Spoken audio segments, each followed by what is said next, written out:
Nessa aula de hoje, como as imagens que você acabou de observar, vamos tentar discernir para você a diferença entre processos que acontecem muito rapidamente e alguns processos que acontecem lentamente. A exemplo, aquela tartaruga que estava andando e os carros de corrida com alta velocidade. Dessa forma, a gente faz essa analogia dentro da química com as reações químicas ou fenômenos químicos.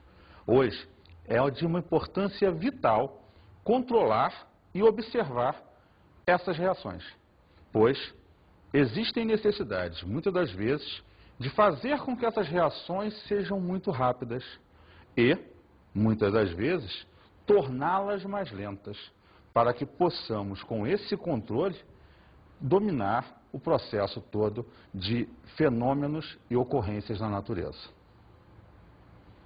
Veja só, um exemplo típico disso na química é você observar o crescimento populacional em ordem geométrica e a quantidade de comida não acompanhar.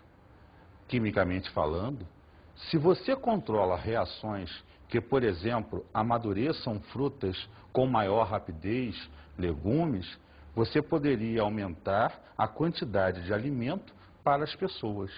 Observe esse texto a seguir. No nosso dia a dia encontramos todo tipo de reações, rápidas ou lentas. Por exemplo, a corrosão de objetos de ferro leva anos para ocorrer. Um explosivo em ação leva segundos. A nossa digestão, em média, leva horas para ocorrer. Se você pensar no petróleo, levou séculos para se formar. Outro processo muito lento seria a formação de estalactites e estalagmites. Desta forma, seu estudo e controle são muito importantes para a nossa vida. Você observou nesse texto que a importância de entender e trabalhar os fenômenos químicos ou reações químicas é de vital importância para a gente. Hoje você viaja por esse país e vê em grutas, por exemplo, a formação dessas estalactites e estalagmites que levam anos para acontecer. Você, por outro lado, vai à sua casa de praia, vai a algum lugar desse tipo e vê a corrosão dos materiais, os objetos enferrujando, dobradiças, portas, portões. Se a gente pudesse controlar para que isso acontecesse com menor frequência, com certeza a durabilidade desses produtos seria muito maior. Daí a importância do estudo de hoje, a cinética química. Qual seria, então, o conceito de cinética química? Estuda a velocidade das reações químicas e os fatores que a influenciam. Veja só, domingo, sol, praia, você fez aquele churrascão. Aí você preparou a maionese e deixou ela em cima da mesa lá preparada. O que vai acontecer?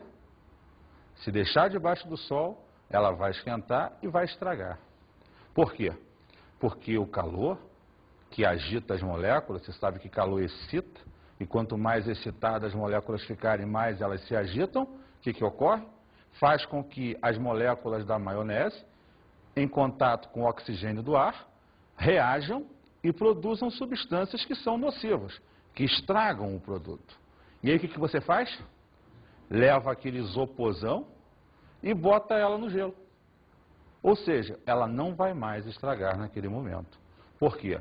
Como você abaixou a temperatura, você fez com que as moléculas agitassem menos e demorassem com isso muito mais tempo para reagir.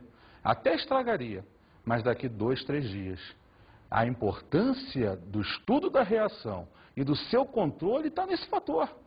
Se você tem essa noção que se botar no gelo conserva o alimento, você está estudando um fator que vai ser propício a você conservar mais aquele teu produto. Em função disso, você percebe a necessidade de criar uma base e alguns conceitos, para que a gente possa dar entendimento a todo esse processo. Daí, vamos descobrir e trabalhar esse primeiro conceito, que é entender O que é velocidade? A nível de cinética, existem dois tipos de velocidades para serem trabalhados. O primeiro deles é a velocidade média. Lembre-se que a velocidade média é representada por V maiúsculo e M minúsculo. É importante você lembrar que a velocidade sempre usará um V maiúsculo para sua representação. Nesse caso, a fórmula da velocidade média vai estar ligada à ideia de um V maiúsculo e um Mzinho acompanhando. Fórmula da velocidade média, professor? Mas isso não é física. Agora complicou. Explica melhor. Olha só, Gotinha, não se assusta com isso. Velocidade tem uma amplitude muito maior do que você está pensando. Na verdade, a ideia da velocidade é a ideia de algo realizado, produzido, consumido em função do tempo. Por exemplo, você foi a um restaurante e comeu 6 hambúrgueres em 2 horas. Isso quer dizer que por hora você comeu em média 3 hambúrgueres. Então a sua velocidade de consumo de hambúrgueres foi 3 hambúrgueres por hora. Exemplo, você pôde ir para casa e ficou de fazer hoje, Gotinha, lembra? Os 10 exercícios que eu te passei. Mas você levou 2 horas para fazer os 10 exercícios. Isso quer dizer que, em média, você fez 5 exercícios por hora. Então, a velocidade ela tem uma amplitude muito grande.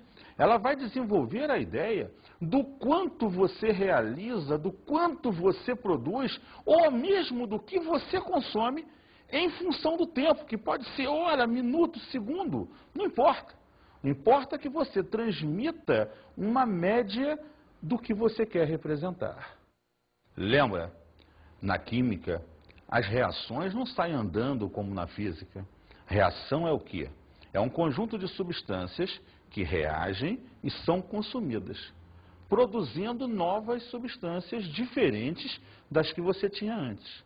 Então, na química, medir a velocidade média é avaliar o quanto se gasta de substância no processo em função do tempo ou o quanto se produz dessas novas substâncias em função do tempo. Observe a fórmula da velocidade média relacionando a ideia com a química, que é o importante nesse processo. Como vemos, velocidade média é uma relação em ΔN1 sobre ΔT ou delta colchete sobre ΔT. Lembrando que o colchete, ele representa a concentração molar ou molaridade da substância. ΔN, o número de mols da substância. Um unzinho é uma referência a ser soluto, que nesse caso não haveria nem a necessidade de colocar, mas por força de hábito, esse 1 apareceu ali. Porém, o importante é entender que você está avaliando a quantidade de matéria, o quanto você tem de substância reagente e ou substância produto, sendo respectivamente consumida ou produzida em função do tempo. Isto sim é importante naquele processo. Veja só, a fórmula retrata então aquilo que lá atrás a gente tinha falado. Qual é a média de gasto ou produção de uma substância em função do tempo? Por isso o módulo. Você percebe o uso do módulo quando você lembra que, quando trabalha-se com o reagente, essa substância vai sendo consumida no processo. Então, a cada momento, eu tenho menos substâncias do que eu tinha antes. Portanto, o valor final sendo menor que o início, quando se faz uma variação, vai gerar um número negativo. E como a velocidade não é negativa, a gente expressa o sinal de menos apenas para a referência de que estamos nos relacionando a reagentes e que esses estão sendo consumidos no processo. Relembrando então, ΔN1 é a variação do número de mols, delta colchete, a variação da concentração molar ou molaridade. Lembre-se, você tem duas maneiras de determinar a velocidade. Eu tinha te dito isso. A velocidade média e a chamada velocidade instantânea na física. Só que na química, assim como lá, a gente não precisa, numericamente, essa velocidade instantânea.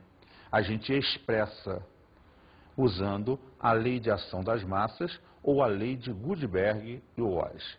Esses cientistas estudaram como a reação acontecia e observaram que essa reação está diretamente ligada aos reagentes. Então temos aí a equação da velocidade. Acompanhe esse texto. A velocidade da reação é diretamente proporcional à concentração dos reagentes elevado aos seus coeficientes. Veja, eles então mostram que o necessário é que você compreenda que são os reagentes que vão colidir, que vão quebrar ligações, que vão processar toda a ideia da produção de novas substâncias.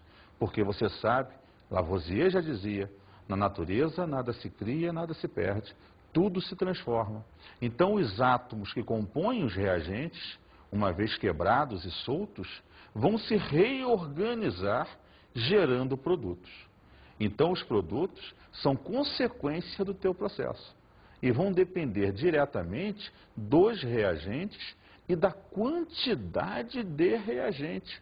Por isso você trabalha a concentração